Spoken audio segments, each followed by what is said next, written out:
Hi friends, welcome back to my YouTube channel. ಇವತ್ತು ರುಚಿಯಾಗಿ ಸಾಫ್ಟಾಗಿ ಮಕ್ಕಳಿಗೆ ಮನೆಯವ್ರಿಗೆಲ್ಲ ಇಷ್ಟ ಆಗೋ ಥರ ಮಸಾಲ ರಾಗಿ ರೊಟ್ಟಿನ ಹೇಗೆ ಮಾಡೋದು ಅಂತ ನೋಡೋಣ. ನಿಮ್ಮೆಲ್ಲರಿಗೂ ಈ ವಿಡಿಯೋ ಇಷ್ಟ ಆಗುತ್ತೆ ಅಂದ್ಕೊಂಡಿದ್ದೀನಿ. ಇಷ್ಟ ಆದರೆ ಲೈಕ್ ಮಾಡಿ, ಶೇರ್ ಮಾಡಿ, ಹಾಗೆ ಸಬ್ಸ್ಕ್ರೈಬ್ ಮಾಡ್ಕೊಳ್ಳೋದನ್ನ ಮರಿಬೇಡಿ.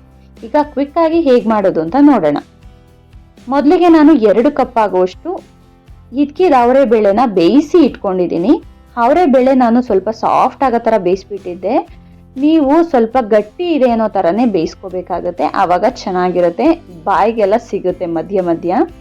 ಮತ್ತು 2 ಕಪ್ ಆಗುವಷ್ಟು ರಾಗಿ ಹಿಟ್ಟು, 2 ಕಪ್ ಆಗುವಷ್ಟು ನೀರು, ಈ ಮೂರನ್ನು ಒಂದೇ ಪ್ರಮಾಣದಲ್ಲಿ ತಗೊಂಡಿದ್ದೀನಿ. ಅದಾದಮೇಲೆ ಎಣ್ಣೆ, ರುಚಿಗೆ ತಕ್ಕಷ್ಟು ಉಪ್ಪು ಮತ್ತು 1 ಸ್ಪೂನ್ ಆಗುವಷ್ಟು ಜೀರಿಗೆನ ತಗೊಂಡಿದ್ದೀನಿ.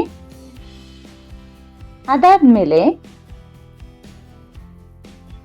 ಈರುಳ್ಳಿ, 2 ಮೀಡಿಯಂ ಸೈಜ್ ಈರುಳ್ಳಿನ ಸಣ್ಣದಾಗಿ ಕಟ್ ಮಾಡ್ಕೊಂಡಿದ್ದೀನಿ. ಮತ್ತು 3 ಟೇಬಲ್ ಸ್ಪೂನ್ ಆಗುವಷ್ಟು ಹಸಿ ತೆಂಗಿನಕಾಯಿ, ಕರಿಬೇವಿನ ಸೊಪ್ಪು ಮತ್ತು ಕೊತ್ತಂಬರಿ ಸೊಪ್ಪು ಮತ್ತು 5 ರಿಂದ 6 ಹಸಿರು ಮೆಣಸಿನ್ಕಾಯಿನ ಸಣ್ಣದಾಗಿ ಕಟ್ ಮಾಡಿ ಇಟ್ಕೊಂಡಿದ್ದೀನಿ. 1 ಮೀಡಿಯಂ ಸೈಜ್ ಕ್ಯಾರೆಟನ್ನು ತುರಿದು ಇಟ್ಕೊಂಡಿದ್ದೀನಿ. ನಿಮಗೆ ಯಾವ ತರಕಾರಿ ಬೇಕೋ ಆ ತರಕಾರಿನ ಹಾಕ್ಬೋದು. ಮತ್ತು 1 ಕಡಾಯಿನ ಇಟ್ಕೊಂಡು 2 ಕಪ್ ಆಗುವಷ್ಟು ನೀರನ್ನು ಸೇರಿಸಿದ್ದೀನಿ. ನೀರಿಗೆ 1 ಸ್ಪೂನ್ ಆಗುವಷ್ಟು ಜೀರಿಗೆನ ಹಾಕ್ತಾ ಇದ್ದೀನಿ. ಮತ್ತು ರುಚಿಗೆ ತಕ್ಕಷ್ಟು ಉಪ್ಪು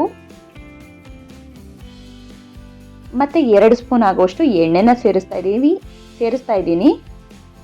ಎಣ್ಣೆ ಅಥವಾ ತುಪ್ಪ ಎರಡರಲ್ಲಿ ಒಂದು ಸೇರಿಸ್ಬೋದು. ಈಗ 1 ಸ್ಪೂನ್ ಆಗುವಷ್ಟು ರಾಗಿ ಹಿಟ್ಟನ್ನು ಸೇರಿಸಿ ಚೆನ್ನಾಗಿ ಕುದಿ ಬರಬೇಕು. ಚೆನ್ನಾಗಿ ಕುದಿ ಬಂದ ಮೇಲೆ ನಾವು ತಗೊಂಡಿರುವಂಥ 2 ಕಪ್ಪು ರಾಗಿ ಹಿಟ್ಟನ್ನ ಅದಕ್ಕೆ ಸೇರಿಸ್ಬೇಕಾಗತ್ತೆ. ರಾಗಿ ಹಿಟ್ಟನ್ನ ಸೇರಿಸಿದ ಮೇಲೆ ಫ್ಲೇಮ್ನ ಲೋ ಇಟ್ಕೋಬೇಕು.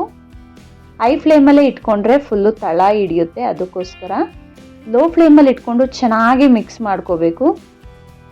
ನೀರು ಜೊತೆ ರಾಗಿ ಹಿಟ್ಟನ್ನ ಚೆನ್ನಾಗಿ ಮಿಕ್ಸ್ ಮಾಡಿಕೊಂಡು ಗಂಟಿಲ್ದರ ಥರ ಮಿಕ್ಸ್ ಮಾಡ್ಕೋಬೇಕಾಗತ್ತೆ. ಈಗ ನಾನು ಮಿಕ್ಸ್ ಮಾಡ್ಕೊಂಡಿದ್ದೀನಿ. ಮಿಕ್ಸ್ ಮಾಡಿಕೊಂಡು 2 ನಿಮಿಷ ಅಥವಾ 1 ನಿಮಿಷ ಸಿಮ್ಮಲ್ಲೇ ಬೇಯಿಸ್ಕೊಂಡು ಬೆಚ್ಚಗಾಗಕ್ಕೆ ಬಿಟ್ಟಿದ್ದೀನಿ. ಮತ್ತು ಆ ರಾಗಿ ಹಿಟ್ಟನ್ನ ಒಂದು ಪ್ಲೇಟಿಗೆ ಟ್ರಾನ್ಸ್ಫರ್ ಮಾಡ್ಕೋಬೇಕಾಗತ್ತೆ. ಒಂದು ಅಗಲ ಇರೋ ಪ್ಲೇಟಿಗೆ ಟ್ರಾನ್ಸ್ಫರ್ ಮಾಡಿದ್ರೆ ಚೆನ್ನಾಗಿರುತ್ತೆ.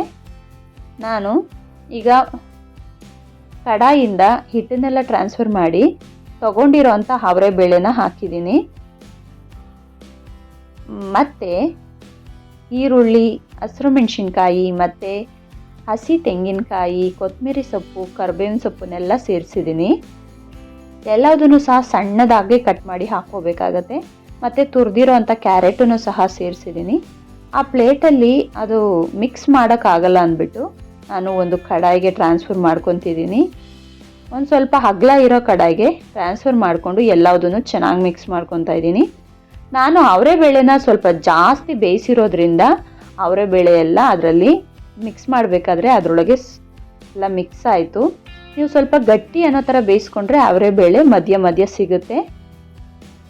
ಈ ಥರ ಸಾಫ್ಟಾಗಿ ಬೇಯಿಸ್ಕೊಂಡ್ರೆ ರುಚಿ ತುಂಬ ಚೆನ್ನಾಗಿರುತ್ತೆ. ಈಗ ನಾನು ಒಂದು ಉಂಡೆನ ತಗೊಂಡು ಬಟರ್ ಪೇಪರ್ ಮೇಲೆ ತಟ್ಕೊತಿದ್ದೀನಿ. ಬಟರ್ ಪೇಪರ್, ಬಾಳೆ ಎಲೆ ಅಥವಾ ಕಾಟನ್ ಬಟ್ಟೆ ಮೇಲೂ ಸಹ ತಟ್ಕೋಬೋದು. ಎಣ್ಣೆ ಯೂಸ್ ಮಾಡಿಕೊಂಡು ತಟ್ಕೊಂಡು ನಾನು ಸ್ವಲ್ಪ ತೆಳುವಾಗಿ ತಟ್ಟಿದ್ದೆ. ಫಸ್ಟ್ ಸ್ವಲ್ಪ ಎಣ್ಣೆನೂ ಜಾಸ್ತಿ ಹಾಕಿದೆ, ಅದಕ್ಕೋಸ್ಕರ ಅದು ಹರಿತು.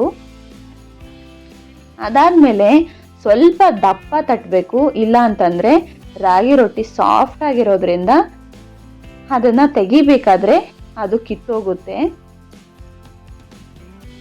ಅದು ನಾನು ಕಿತ್ತಿರೋ ಅಂಥ ವಿಡಿಯೋ ಮಾಡಿಲ್ಲ, ಮಿಸ್ ಆಗಿದೆ. ಈಗ ನೋಡಿ ಸ್ವಲ್ಪ ದಪ್ಪ ತಟ್ಟಿದ್ದೀನಿ. ಈಗ ತುಂಬ ಚೆನ್ನಾಗಿ ಬಂತು. ಅದಲ್ದಲೇ 2 ಕಡೆ ಚೆನ್ನಾಗಿ ರೋಸ್ಟ್ ಆಗಬೇಕು.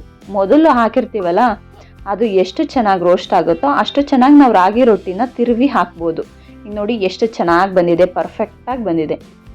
ಸ್ವಲ್ಪ ದಪ್ಪನೂ ಇರಬೇಕು. ಹಾಗೆ ಒಂದು ಕಡೆ ರೋಸ್ಟ್ ಆದಮೇಲೆ ಇನ್ನೊಂದು ಕಡೆಗೆ ತಿರುವಿ ಹಾಕಿದ್ರೆ ನಿಮಗೆ ಪರ್ಫೆಕ್ಟಾಗಿ ರಾಗಿ ರೊಟ್ಟಿ ರೆಡಿ ಆಗುತ್ತೆ. ನೋಡಿ ನಾನೀಗ ಮಾಡ್ತಿರೋದು ಯಾವ ಥರ ಕಿತ್ತೋಗ್ತಿದೆ ಅಂತ. ಸ್ವಲ್ಪ ಎಣ್ಣೆ ಕಡಿಮೆ ಹಾಕ್ಕೊಂಡು ರೋಸ್ಟ್ ಮಾಡಬೇಕು. ನಾನು ಎಣ್ಣೆ ಜಾಸ್ತಿ ಹಾಕಿದೆ ಮತ್ತು ತೆಳುವಾಗಿರೋದ್ರಿಂದ ಅದು ಕಿತ್ತೋಯ್ತು. ಬಟ್ ಆದರೆ ಅದನ್ನು ನಾನು ಹಂಗೇ ಸ್ಪ್ಯಾಚುಲೆಯಿಂದ ಹಾಗೇ ಸರಿ ಮಾಡಿಕೊಂಡು ಒಂದು ಕಡೆ ಚೆನ್ನಾಗಿ ರೋಸ್ಟ್ ಆದಮೇಲೆ ಎರಡೂ ಕಡೆ ಚೆನ್ನಾಗಿ ಬೇಯಿಸಿ ಇಟ್ಕೋಬೇಕಾಗತ್ತೆ. ನಾನು ತಗೊಂಡಿರೋ ಪ್ರಮಾಣದಲ್ಲಿ 10ರಿಂದ 12 ರೊಟ್ಟಿ ಆಗಿತ್ತು. ನಿಮಗೆ ಯಾವ ಪ್ರಮಾಣ ಬೇಕೋ ಆ ಪ್ರಮಾಣದಲ್ಲಿ ಮಾಡ್ಕೋಬೋದು. ಈ ರೊಟ್ಟಿನ ಹಾಗೆ ತಿಂದರೂ ತುಂಬ ರುಚಿಯಾಗಿರುತ್ತೆ, ಅಥವಾ ಮೊಸರು ಚಟ್ನಿ ಪುಡಿ ಜೊತೆ ತಿಂದ್ರೂ ಚೆನ್ನಾಗಿರುತ್ತೆ. ನಾನು ಮೊಸರು ಮತ್ತು ಚಟ್ನಿ ಪುಡಿ ಮತ್ತು ಈರುಳ್ಳಿ ಚಟ್ನಿ ಜೊತೆ ಸರ್ವ್ ಮಾಡ್ತಾ ಇದ್ದೀನಿ. ತುಂಬ ರುಚಿಯಾಗಿತ್ತು, ಎಲ್ಲರೂ ಇಷ್ಟಪಟ್ಟು ತಿಂದರು. ನೀವು ಮನೇಲಿ ಟ್ರೈ ಮಾಡಿ ಹೇಗಿತ್ತು ಅಂತ ಕಮೆಂಟ್ ಮಾಡಿ. ಈರುಳ್ಳಿ ಚಟ್ನಿನೂ ಸಹ ಡಿಸ್ಕ್ರಿಪ್ಷನಲ್ಲಿ ಹಾಕಿರ್ತೀನಿ. ನಿಮ್ಮೆಲ್ಲರಿಗೂ ಈ ವಿಡಿಯೋ ಇಷ್ಟ ಆಯಿತು ಅಂದ್ಕೊತೀನಿ. ಸಬ್ಸ್ಕ್ರೈಬ್ ಮಾಡ್ಕೊಳ್ಳೋದನ್ನ ಮರಿಬೇಡಿ. Thank you. ಬಾಯ್.